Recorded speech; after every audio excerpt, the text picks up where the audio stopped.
पंचायती राज की शुरुआत जो हुई है वो है आपका स्वशासन। स्वशासन, स्वशासन का मतलब होता है सेल्फ गवर्नमेंट, ठीक है, सेल्फ गवर्नमेंट यानी खुद का शासन। अब स्वशासन को लाने के लिए भारत हमारा एक लोकतांत्रिक देश है, लोकतांत्रिक यहाँ का सिस्टम है। अब उस लोकतांत्रिक सिस्टम में यह जरूरी है कि हर व्यक्ति के हाथ में कुछ ना कुछ शक्तियां हों, हर व्यक्ति के हाथ में अपनी कुछ ना कुछ शक्तियां हों जिनसे वो देश के विकास में भागीदारी कर सके। अब क्या है कि जब सत्ता यानी हमारा जो लोकतंत्र है, और लोकतंत्र में मतलब क्या होता है, लोकतंत्र का मतलब होता है कि हम अपने प्रतिनिधि खुद चुनते हैं, यानी हम अपना मुखिया, हम अपना राजा खुद चुनते हैं। लेकिन बात क्या है, बात सिर्फ इतनी सी है कि जो पंचायती राज सिस्टम है, जो सेल्फ गवर्नमेंट है, जो स्वशासन है, उसके तहत जो मुखिया है वो सब लोकल लीडर पे भी चुना जा सकेगा। जैसे क्या है कि अगर हम राज्य की बात करें तो राज्य में सबसे नीचा अगर कोई कार्यवाहक होता है, हमारे लिए शासक होता है, वो एक मुख्यमंत्री होता है। और मुख्यमंत्री किसी गांव में आकर काम करने वाला प्यारे मित्रों नहीं है। अब गांव में करने वाले व्यक्ति यानी हमें गांव में काम कराना होगा, गांव का विकास करना होगा, ऐसा व्यक्ति, ऐसा राजा हो जो गांव के लोगों के सुख दुख बांटे, उनके सुख में साथ रहे और दुख में भी साथ रहे, दुख में भाग ना जाए, दुख में भी साथ रहे। तो इसके लिए एक गांव का ही मुखिया हमें चुनना होगा।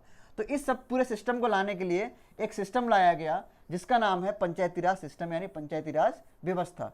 अब क्या था कि ये स्वशासन के तहत है। स्वशासन का मतलब होता है छोटे से छोटे व्यक्ति के हाथ में सत्ता होना, और छोटे से छोटे व्यक्ति के हाथ में सत्ता होने के लिए एक कमेटी गठित की गई थी जिसका नाम था बलवंत राय मेहता समिति।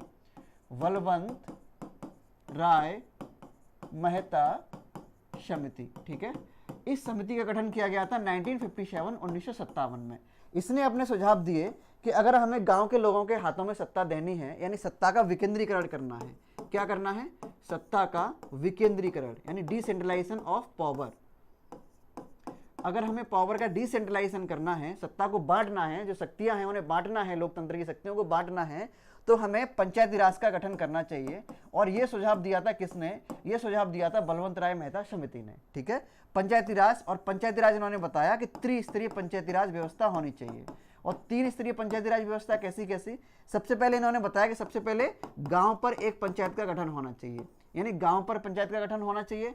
उसके बाद इन्होंने बताया क्षेत्र पंचायत होना चाहिए, और फिर जिला पंचायत होना चाहिए। यानी इन्होंने का सुझाव दिया कि 3 स्तर पर पंचायतों का गठन होना चाहिए, जो कि वहां के लोग यानी उनके मुखिया को वहां के लोग यानी वहां के लोकल जो वहां के आम नागरिक हैं वही चुनेंगे, ठीक। अब ये तो है बलवंत राय मेहता समिति की बात। अब बलवंत राय मेहता समिति 1957 में गठित हुई और 1958 में इसने अपनी रिपोर्ट दी। अब 1958 में रिपोर्ट दी तो उस समय तत्कालीन प्रधानमंत्री थे पंडित जवाहरलाल नेहरू। उन्हें ये चीज़ पसंद आई, उन्होंने कहा हाँ मुझे ये बात आपकी बहुत पसंद आई, और इसीलिए उन्होंने 2 अक्टूबर 1959 यानी 1959 को नागौर जिला, जो कि राजस्थान का जिला है, राजस्थान राज्य और नागौर जिले से उन्होंने पंचायती राज व्यवस्था की शुरुआत करी, ठीक है। पंचायती राज व्यवस्था की शुरुआत कब हुई? 2 अक्टूबर 1959। लेकिन कहानी सिर्फ यहाँ खत्म नहीं हुई। पहले क्या था कि पंचायती राज व्यवस्था एक कमेटी गठित की गई थी, बलवंत राय मेहता समिति, उन्होंने सुझाव दिया और उस सुझाव को लागू किया गया, उस रिपोर्ट को लागू किया और पंचायती राज व्यवस्था बना दी गई, यानी काम करने लगी। अब क्या था कि इसमें बहुत सारी खामियां भी थी, समय के साथ साथ इसमें बदलाव भी होते थे। और आप एक चीज समझते हैं कि लोकतंत्र देश है हमारा, लोकतांत्रिक देश है, लोकतांत्रिक डेमोक्रेटिक है, सरकारें बनती रहती हैं और अपने अनुसार चीजों में बदलाव करती रहती हैं। बार बार कोई इसमें बहुत ज्यादा बदलाव ना हो या बहुत सारी खामियां इसमें ना निकलें, इसीलिए इसे संवैधानिक दर्जा दिया गया।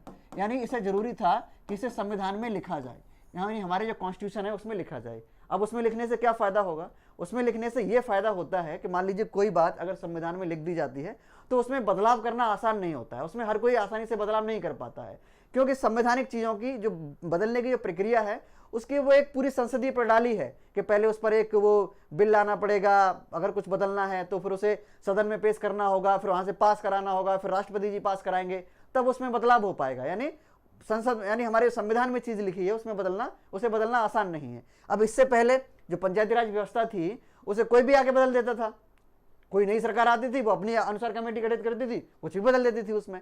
तो उसे रोकने के लिए इसे संवैधानिक दर्जा बहुत जरूरी था कि इसे संवैधानिक दर्जा दिया जाए। संवैधानिक दर्जा देने के लिए बीच बीच में बहुत प्रयास किए गए, लेकिन एक 1992 में पंचायती राज अधिनियम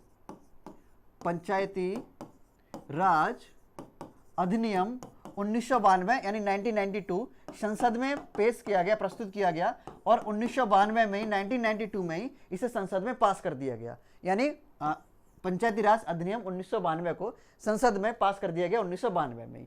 लेकिन किंतु परंतु भैया 1992 में अब क्या होता है कि किसी भी अधिनियम को कानून बनने के लिए राष्ट्रपति जी की मोहर जरूरी होती है, लेकिन राष्ट्रपति जी की मोहर 1992 में नहीं लग पाई। राष्ट्रपति जी ने इस पर अपनी मोहर 24 अप्रैल 1993 यानी 1993 को लगाई। अब 24 अप्रैल 1993 जैसे ही राष्ट्रपति जी ने मोहर लगाई, वैसे ही ये पंचायती राज अधिनियम यानी कानून बन गया और संविधान में दर्ज हो गया। इसीलिए 24 अप्रैल को हम पंचायती राज दिवस भी मनाते हैं। 24 अप्रैल को हम पंचायती राज दिवस भी इसीलिए हम मनाते हैं क्योंकि इस दिन पंचायती राज अधिनियम पर राष्ट्रपति जी ने मोहर लगाई थी।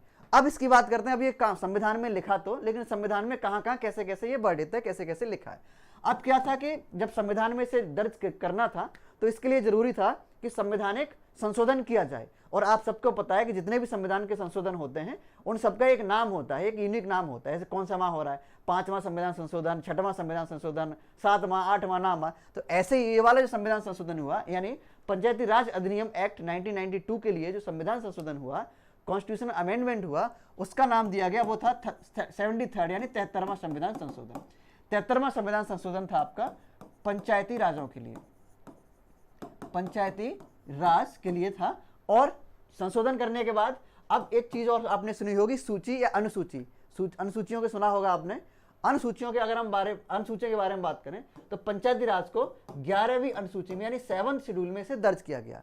अब क्या था, ये जो पंचायती राज जो था वो था ग्रामीण स्वशासन के लिए, यानी जो गांव में लोग रह रहे होते हैं, हमारे गांव की जो आबादी है उसके हाथों में सत्ता पहुंच जाए और वो अपना मुखिया चुने, तो उसके लिए तो था पंचायती राज अधिनियम। लेकिन शहरों में लोग रह रहे हैं, उनका क्या मतलब, उनका कोई अधिकार नहीं है, उन्हें अपना लोकल लीडर चुनने का अधिकार नहीं है, उनके लिए क्या प्रावधान। तो इसी के साथ इसकी एक और जुड़वा बहन जो कि उसके लिए 74th यानी 74वां संविधान संशोधन किया गया, जिसे नाम दिया गया नगर पालिकाएं। और ये नगर पालिकाएं ये शहरी स्वशासन की बात करती हैं। नगर पालिकाएं शहरी स्वशासन, गॉट इट।